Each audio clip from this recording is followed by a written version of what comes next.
اور ان خزانوں کو نکالنے کے لیے آنے والی ٹیموں پر ٹوٹ پڑتے اور خزانے کے حصول میں رکاوٹ بن جاتے۔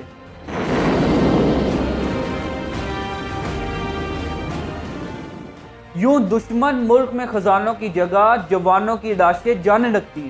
یہ مرحلہ سپر پاورز کے اعصاب پر بہت بھاری ہوتا تھا۔ سپر پاور کابل یا چند شہروں تک محدود ہو کر رہ جاتی۔ اس کی ہیجیمنی یعنی روبو دبدبے میں کمی آنے لگتی۔ دوسرے ملک بھی آنکھیں دکھانے لگتے۔ جنگ اور قبضے پر اربوں ڈالر خرچ ہونے کی وجہ سے اکانومی ڈسٹرب ہوتی چلی جاتی۔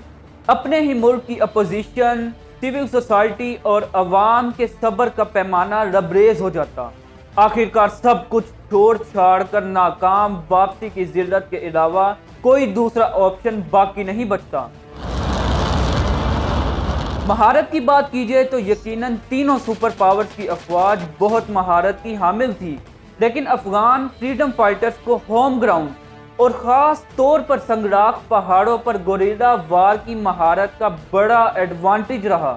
پھر ان فائٹرز کو مختلف وقتوں میں روس، امریکہ اور پاکستان کی فوجی ٹریننگ نے مزید ماہر بنا دیا۔ ان کی مہارت مقصد اور جذبے سے لیس ہے۔ مقابلے میں سپر پاورز کی مہارت مقصد اور جذبہ کے بغیر ہونے کی وجہ سے ہر بار افغانوں کو فتح نصیب ہوئی۔ سپر پاورز کے ریسورسز کا افغانوں کے ریسورسز کے ساتھ کبھی بھی کوئی مقابلہ نہیں رہا۔ یہاں یہ بات بھی بہت اہم ہے کہ جنرل پرسیپشن ہے کہ لاسٹ افغان وار امریکہ اور افغانستان کے درمیان تھی، حالانکہ افغان تو آپس میں ڈیوائیڈڈ تھے۔ بہت بڑی تعداد لالچ، مجبوری یا طالبان دشمنی میں امریکیوں کے ساتھ تھی۔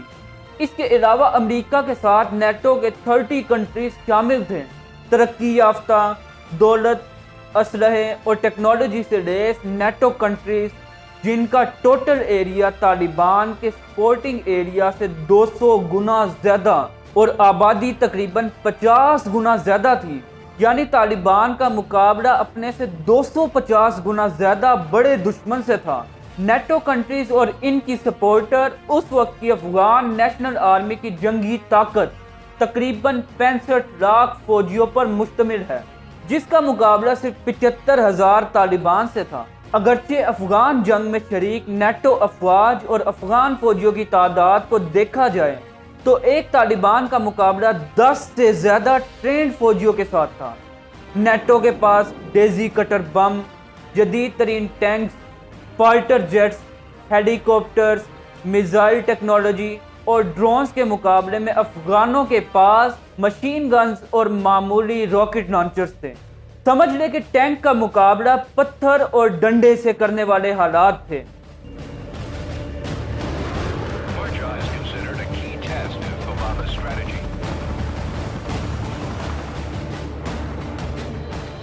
اکانومی کی بات کی جائے تو طالبان کے مقابلے امریکہ اور اتحادیوں کے ریسورسز میں لاکھوں نہیں تو ہزاروں گنا کا فرق ضرور تھا، لیکن افغانوں نے اس بہت بڑی کمزوری کو اپنی طاقت بنا لیا۔ سپر پاورز نے پچھلے 200 سال سے افغانستان میں جو تباہی مچائی، بزنس، انڈسٹری، ایگریکلچر، ایجوکیشن اور سکل، سب کچھ تباہ کر ڈالا۔ اب اگر کچھ بچا ہے تو وہ ہے جنگ۔ جنگ افغانوں کا بزنس ہے۔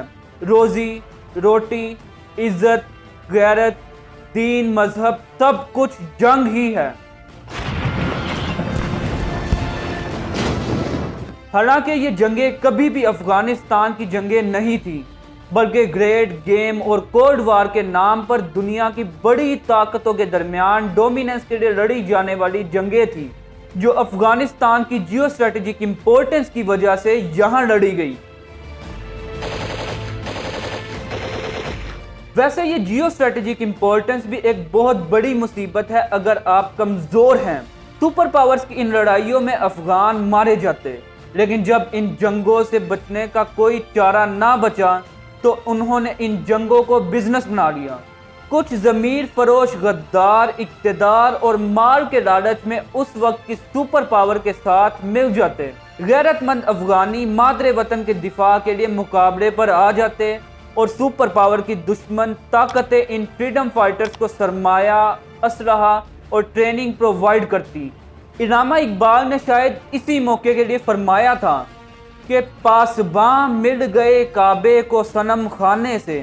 سب سے اہم بات قدرت کا اصول ہے کہ جب طاقتور کسی کمزور پر ظلم ڈھاتا ہے تو ایک خاص وقت تک قدرت موقع دیتی ہے سوچنے سمجھنے کا، توبہ کا، لیکن طاقت کے نشے میں بد مست ان سپر پاورز کو سمجھ نہیں آتی اور پھر قدرت کا نظام حرکت میں آتا ہے، اللہ کا قہر نازل ہوتا ہے، ظالم کی پکڑ ہوتی ہے اور مظلوم سرخرو ہو جاتا ہے۔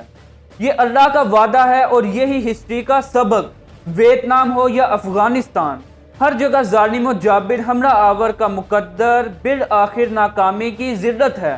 اللہ ابابیل سے ہاتھی مروا دیتا ہے، لیکن 100 سال کی پلاننگ کی دعوے دار یہ بڑی طاقتیں جانے کب سمجھ پائیں گی اور تاریخ کے اس گھنونے چکر سے نکل پائیں گی۔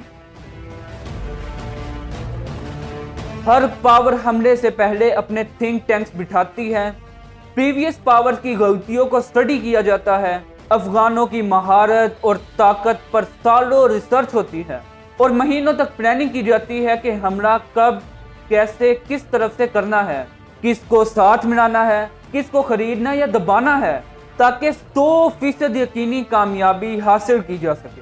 لیکن یہ قوتیں ماضی کی غلطیوں سے صرف اتنا سیکھ پاتی ہیں کہ اس بار ظلم اور جبر کی اس غلطی کو نئے طریقے سے کیسے دہرانا ہے۔ یہ نہیں سمجھتی کہ اس غلطی سے بچنا کیسے ہے۔ بدقسمتی سے خطرہ ہے کہ آئندہ بھی ایسا ہی ہو، کوئی چوتھی طاقت آئے، اسی غلطی کو نئے طریقے سے دہرائے اور پھر افغان ہسٹری کے قبرستان میں دفن ہو جائے۔ اس وقت سچویشن یہ ہے کہ طالبان اکنامک کرائسس کے ساتھ ساتھ عالمی تنہائی کا شکار ہیں۔ ان کی حکومت کو کوئی ریکوگنائز کرنے کو تیار نہیں، اسی لیے طالبان نے چین کی طرف دوستی کا ہاتھ بڑھایا ہے، افغانستان میں انویسٹمنٹ کی دعوت دی ہے۔ چین کا رسپانس کیا ہوگا؟ اگر چائنا یہاں پر انویسٹ کرتا ہے تو افغانستان کے اندر طالبان مخالف دھڑوں کا کیا ری ایکشن ہوگا؟ طالبان اور چائنا کے مشترکہ دشمن امریکہ، نیٹو اور انڈیا کیسے رسپونڈ کریں گے؟ ایک نئی جنگ کے خطرات منڈلا رہے ہیں۔ روس، ایران اور خاص طور پر پاکستان کا کردار بہت اہم ہے۔ کیا چائنا ان تینوں ملکوں کو ساتھ ملا کر نیا بلاک بنائے گا اور خطے میں امن اور خوشحالی کے ایک نئے دور کی بنیاد رکھ پائے گا اور بالآخر سپر پاور کا تاج اپنے سر پر سجا پائے گا؟ یا امریکہ، انڈیا، روس اور پاکستان کو ساتھ ملا کر چائنا کو جنگ میں الجھانے اور سپر پاور بننے سے روکنے میں کامیاب ہو جائے گا؟ ان تمام مسٹریز کو ہم ہسٹری کی مدد سے سلجھائیں گے، لیکن نیکسٹ ایپیسوڈ میں ضرور دیکھیے گا۔ پبلک اویئرنیس کے سلسلے میں اس ویڈیو کے لیے ہمارے ساتھ تعاون تھا یونیک کالج ڈورمال کیمپس لاہور کا۔